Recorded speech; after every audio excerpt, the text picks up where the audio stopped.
We live in an age of constant noise. Notifications buzz. Feeds refresh endlessly. Information is everywhere, yet clarity feels increasingly rare in a world saturated with digital overload. One question quietly emerges. Where do we go to connect and to belong?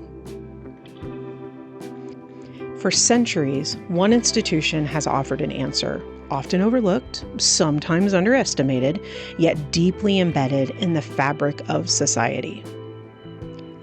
The library.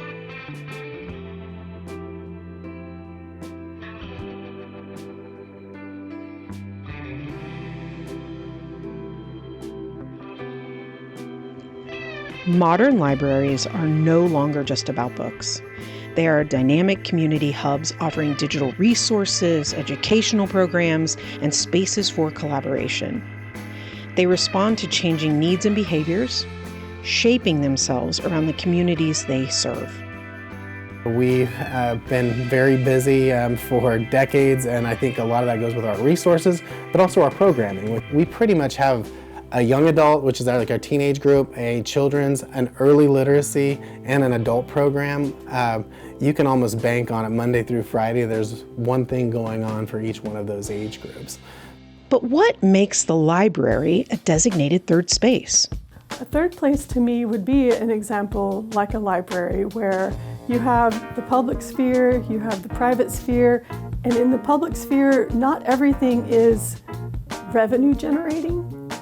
A library is a service to the community, and it helps to build that public arena within the community itself, and it's a place outside of someone's individuality or their family that they can go to and really feel at home.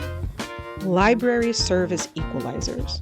Libraries are places people can go to, especially if it's a public library versus maybe an institutional library that's more focused toward students and research. But a public library, that's a place for people to go if they don't have internet at home.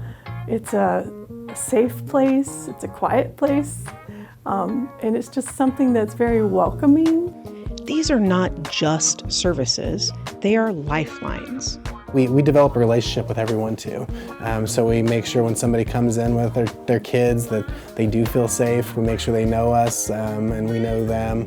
Same thing with somebody who's fallen on hard times. We make sure we try and understand the people who are using the space, have a little bit of a relationship with them, and develop those relationships with staff, with patrons.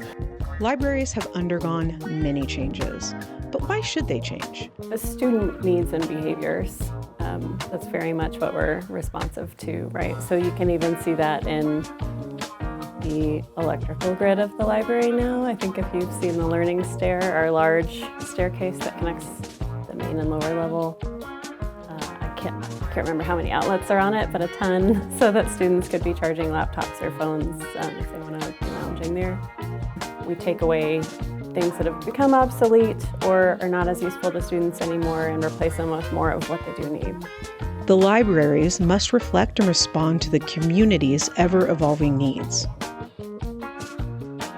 We go about our individual lives, and so a space for community, a space to be around other people. Maybe you're not even interacting with other people, but we are social beings. We need social presence. We need to be around other people in some way.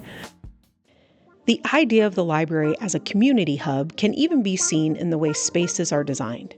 Open areas, welcoming furniture, and natural light all help create a place where people want to gather, stay, and share space with one another. It becomes more than a building. It becomes a place where people can come in, feel comfortable, and simply be present. We've done a lot to try to not make it look like a book storage facility, and I think it feels pretty lively, so hopefully students would agree. I think the main demonstration of that is how we designed the main floor to really flow in the ways that it feels like you can find things naturally and you want to explore. So they always feel invited, and in fact that's why most of the closed off spaces, the suites in the library, are have a glass front as well so that you can see what's in there and decide, oh, I want to try that. You know what's happening in the makerspace.